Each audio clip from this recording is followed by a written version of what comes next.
ഭൂരിപക്ഷ MLA-മാർ ആര് മുഖ്യമന്ത്രി ആവണമെന്ന് പറഞ്ഞു കഴിഞ്ഞാൽ ആ ആള് മുഖ്യമന്ത്രിയാവും എന്നുള്ളതാണ്. അത് അലിഖിതമായിട്ടൊരു നിയമമാണ്. പക്ഷേ അതല്ല നടക്കാറുള്ളത്. രാജസ്ഥാനിൽ പൊട്ടിത്തെറി ഉണ്ടായിട്ട് പല സ്ഥലങ്ങളിലും പൊട്ടിത്തെറിക്ക് വഴി ഉണ്ടായിട്ട് പല ആളുകളും കോൺഗ്രസിൽ വിട്ടുപോകുന്ന അവസ്ഥയുണ്ടായിട്ടുണ്ട്.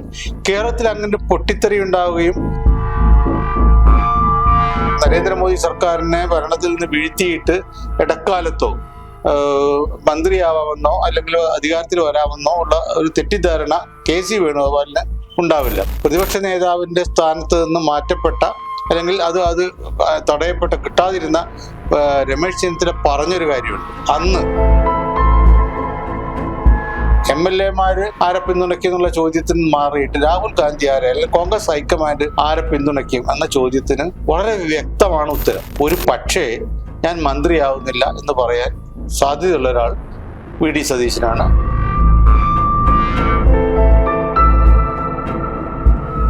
നമസ്കാരം. നിയമസഭാ തെരഞ്ഞെടുപ്പിന്റെ വോട്ടെണ്ണൽ മെയ് മാസം 4-ാം തീയതിയാണെങ്കിലും മുഖ്യമന്ത്രി സ്ഥാനം ആർക്കായിരിക്കണം എന്നത് സംബന്ധിച്ച് കോൺഗ്രസിനകത്ത് കലഹം വല്ലാതെ രൂക്ഷമാവുകയാണ്. VD സതീശൻ വിഭാഗവും KC വേണുഗോപാൽ വിഭാഗവുമാണ് മുഖ്യമന്ത്രി സ്ഥാനത്തിനായി അവകാശവാദം ഉന്നയിക്കുന്ന രണ്ട് പ്രബല വിഭാഗക്കാർ. ഇതിനിടയിൽ രമേശ് ചെന്നിത്തലയെ പിന്തുണയ്ക്കുന്നവരും മുഖ്യമന്ത്രി സ്ഥാനത്തിന് മേൽ അവകാശവാദം ഉന്നയിച്ചതോടുകൂടി എങ്ങോട്ടാണ് കാര്യങ്ങളുടെ പോക്ക് എന്നതിൽ വലിയ ആകാംക്ഷയിലാണ് രാഷ്ട്രീയ കേരളം. ഇത്തരം തർക്കങ്ങൾ കോൺഗ്രസിനെ എങ്ങോട്ടാണ് കൊണ്ടുപോവുക? എന്തായിരിക്കും ഈ തർക്കങ്ങളുടെ എല്ലാം ഭാവി?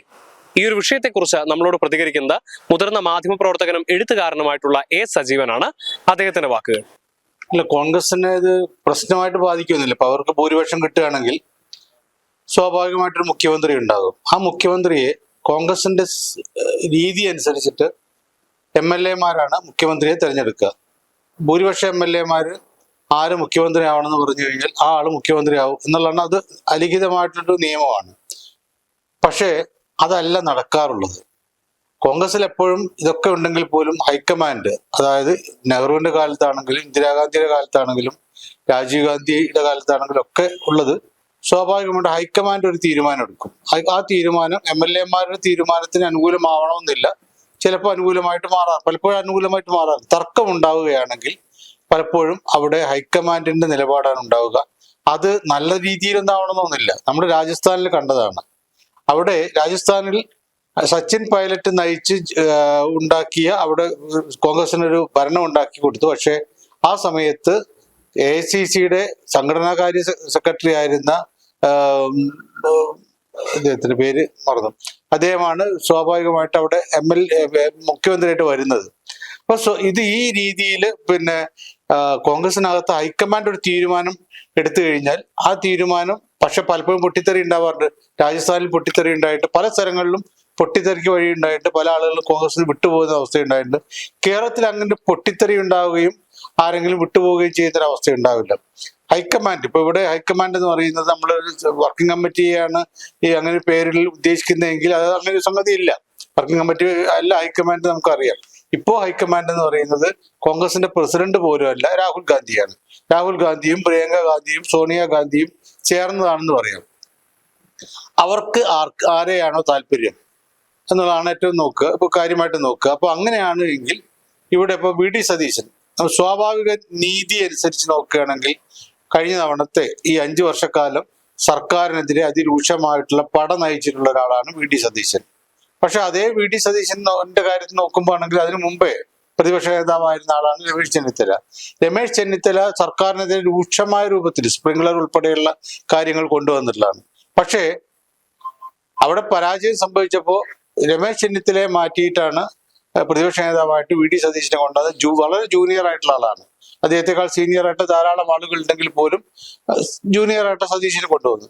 ഇത്തവണ ഇത് വന്നു കഴിഞ്ഞാൽ പോലും ഉണ്ടാവുന്ന കാര്യം എന്ന് പറഞ്ഞാൽ താൻ ഈ രംഗത്തുണ്ടാകും. അതായത് 2021 പ്രതിപക്ഷ നേതാവിന്റെ സ്ഥാനത്ത് നിന്ന് മാറ്റപ്പെട്ട അല്ലെങ്കിൽ അത് തടയപ്പെട്ട കിട്ടാതിരുന്ന രമേശ് ചെന്നിത്തല പറഞ്ഞൊരു കാര്യമുണ്ട്. ഇന്നല്ല 2021 പറഞ്ഞ കാര്യം, മുഖ്യമന്ത്രി സ്ഥാനത്തേക്ക് ഭാവിയിൽ ഒരു മത്സരം ഉണ്ടാവുകയാണെങ്കിൽ അതിലേക്കുള്ള ഒരു സ്ഥാനാർത്ഥി പറഞ്ഞാൽ മത്സരിക്കുകയല്ലോ, അവിടെ ഞാൻ ഉണ്ടാകും, അതിനുള്ള ഓട്ടത്തിൽ ഞാൻ മുന്നിൽ ഉണ്ടാകും എന്ന് അദ്ദേഹം പറയുന്നുണ്ട്. അപ്പൊ സ്വാഭാവികമായിട്ട് അന്നേ തന്നെ രമേശ് ചെന്നിത്തലയുടെ മനസ്സിലുള്ളത് 2026 തെരഞ്ഞെടുപ്പിൽ താനായിരിക്കും മുഖ്യമന്ത്രി സ്ഥാനാർത്ഥി എന്നുള്ളതാണ്. അദ്ദേഹത്തിന് വേണ്ടിയിട്ട് ഇടക്കാലത്ത് K. സുധാകരൻ ഉൾപ്പെടെയുള്ള ആളുകൾ പറഞ്ഞ കാര്യം നമുക്കറിയാം. പിന്നീടുള്ളത് ഈ വി ഡി സതീശനാണ്. വി ഡി സതീശന് വേണ്ടിയിട്ടും അദ്ദേഹത്തിന്റെ അനുയായികളെല്ലാവരും വളരെ സജീവമായിട്ട് രംഗത്തുണ്ട്. പക്ഷെ ഇതിനിടയിലുള്ള മൂന്നാമത് വന്ന് പറഞ്ഞു കേൾക്കുന്ന ഒരു പേര് എന്ന് പറയുന്നത് കെ സി വേണുഗോപാലിൻ്റെത്. അതിനുള്ള സാധ്യത വളരെ കൂടുതലാണ്. കാരണം കെ സി വേണുഗോപാൽ രമേശ് ചെന്നിത്തലയുടെ അത്ര സീനിയർ അല്ല, വി ഡി സതീശിനേക്കാൾ വളരെ സീനിയർ ആയിട്ടുള്ള ആളാണ്. AICCയുടെ കോൺഗ്രസിന്റെ സംഘടനാകാര്യ ജനറൽ സെക്രട്ടറി എന്ന് പറയുന്നത് പ്രസിഡന്റിനേക്കാൾ, സാധാരണ പ്രസിഡന്റാണ് ആലങ്കാരികമായിട്ടുള്ള പദവി എന്ന് പറയാം, മൊത്തമായിട്ട് കേരളത്തിൽ ഇന്ത്യയിലെ കോൺഗ്രസ് പ്രസ്ഥാനത്തെ നയിക്കുന്ന ഒരാളാണ്. അതായത് ഇടപെട്ടിട്ട് കാര്യങ്ങൾ നിർവഹിക്കുന്ന ഒരാളാണ്. അപ്പോൾ കുറെ കാലമായിട്ട് അങ്ങനെ ഉണ്ടായിരുന്ന ഒരാളാണ്. പക്ഷെ കെ സി വേണുഗോപാലിനെതിരെ നമുക്കറിയാവുന്ന പോലെ പല കോൺഗ്രസിന്റെ മുതിർന്ന നേതാക്കന്മാരും കേരളത്തിൽ തന്നെ വന്നിട്ട് മണിശങ്കർ അയ്യർ അദ്ദേഹം പറഞ്ഞ കാര്യമാണ്. അദ്ദേഹം ഉപയോഗിച്ചൊരു വാക്ക് ഗുണ്ട എന്നാണ്, ഗുണ്ട നേതാവ് എന്നാണ്.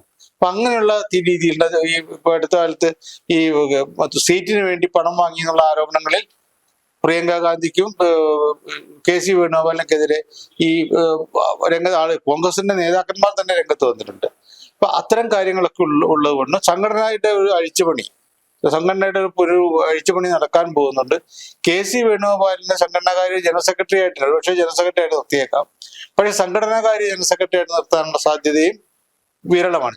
ചെയ്തുകൂടാതില്ല, പക്ഷെ അതിന് സാധ്യത കുറവാണ്. കാരണം ഇത്തരം ആരോപണങ്ങളും പ്രശ്നങ്ങളൊക്കെ വന്നുകൊണ്ട്.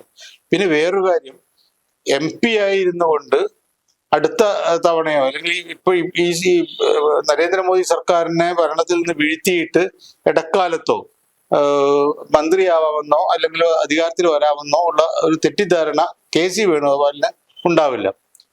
അതിനടുത്ത തെരഞ്ഞെടുപ്പ് 2029 നടക്കുന്ന തെരഞ്ഞെടുപ്പിൽ UPA അല്ലെങ്കിൽ ഇന്ത്യ സഖ്യം അധികാരത്തിൽ വരാനുള്ള സാധ്യതയൊന്നും നമ്മളിപ്പോൾ കാണുന്നില്ല. അതിനങ്ങനെ ഒരു കെട്ടുറപ്പോട് കൂടിയിട്ടുള്ളൊരു മഹാഗഡ്ബന്ധനും ഇല്ല. അപ്പൊ സ്വാഭാവികമായിട്ടും ഒരാൾക്ക് ചിന്തിക്കാവുന്നതാണ്, കേരളത്തിൽ മുഖ്യമന്ത്രിയാവണമോ അതല്ലെങ്കിൽ അവിടെ സംഘടനാകാര്യ സെക്രട്ടറി ആയിട്ടും തുടരണമോ അല്ലെങ്കിൽ വെറും ജനറൽ സെക്രട്ടറി ആയിട്ട് തുടരണമോ എന്നുള്ള ചോദ്യം ഉണ്ടാവും.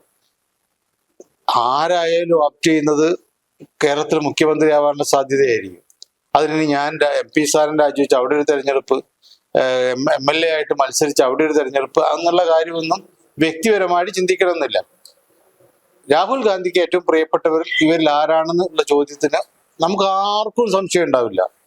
രമേശ് ചെന്നിത്തലയല്ല, VD സതീശനല്ല, രാഹുൽ ഗാന്ധിയുടെ മനസാക്ഷി സൂക്ഷിപ്പുകാരൻ എന്ന് പറയാവുന്ന ആൾ ഇപ്പോ ഉള്ളത് കെ സി വേണുഗോപാലാണ്.